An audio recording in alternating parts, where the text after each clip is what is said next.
আসসালামু আলাইকুম। নিশ্চয়ই সবাই ভালো আছেন। আলহামদুলিল্লাহ আমিও ভালো আছি।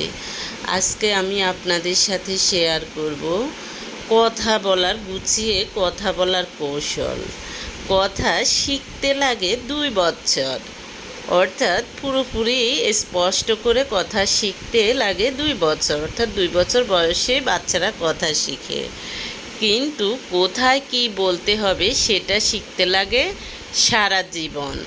কিছু কিছু কম আক্কেল টাইপের মানুষ আছে, তারা কোথায় কি বলবে সেটাও জানে না, মানে বলা প্রয়োজন বলে দেয়। এরকম অনুরূপ দেখা যায় যে আপনি একটা শিক্ষা প্রতিষ্ঠানে গেলেন, আপনি তখন কোন ধরনের কথাবার্তা বলবেন। আপনি একজন হাই সোসাইটির মানুষের সাথে মিশেছেন, তখন আপনি কিভাবে কথা বলবেন বা কী ধরনের গল্প করবেন। আপনি অথবা কোনো মিটিংয়ে আছেন, সেটা কিসের উপর ভিত্তি করে সেই অনুযায়ী আপনি কথা বলবেন। আপনি শুধুমাত্র দেখা যায় যে অনেকেই আছে ভাবে যে শুধু শুদ্ধ কথা জানলেই হয়, কিন্তু কোথায় কি বলতে হবে সেই আক্কেল জ্ঞান থাকে না।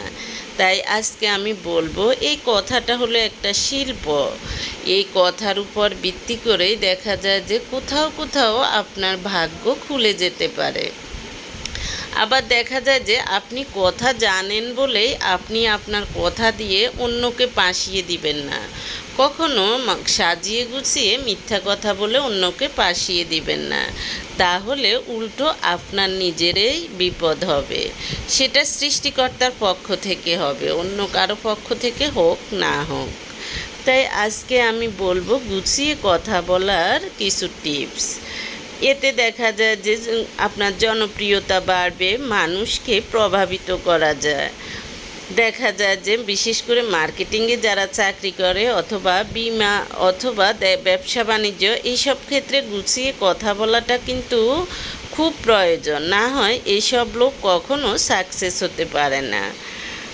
তাই আমি বলবো আপনি যদি এই ধরনের হয় বা সব কিছুতেই কথা গুছিয়ে বলা, সুন্দর করে কথা বলার কিন্তু উপকারিতা বা প্রয়োজনীয়তা রয়েছে। নাম্বার 1, আপনি যা বলতে চান তা আগে থেকে সুন্দরভাবে সাজিয়ে নিন। ভুলে যাওয়ার সম্ভাবনা থাকলে পয়েন্ট আকারে কাগজে লিখে নিন এবং সেটা মাঝে মাঝে একটু দেখে নেবেন। এরপর হলো সিকোয়েন্স বা ধারাবাহিকতা বজায় রাখবেন। অনেকে শেষেরটা শুরুতে, শুরুটা শেষে বলে, এগুলো করবেন না। তাড়াহুড়ো করবেন না, শান্ত থাকবেন। খুব দ্রুত বা খুব ধীরে নয়, মিডিয়াম গতিতে কথা বলুন। শ্রোতার চোখের দিকে তাকিয়ে কথা বললে দেখা যায় যে আপনার আত্মবিশ্বাসটা বেড়ে যাবে। যাদের আত্মবিশ্বাস আছে তারা শ্রোতার চোখের দিকে তাকিয়ে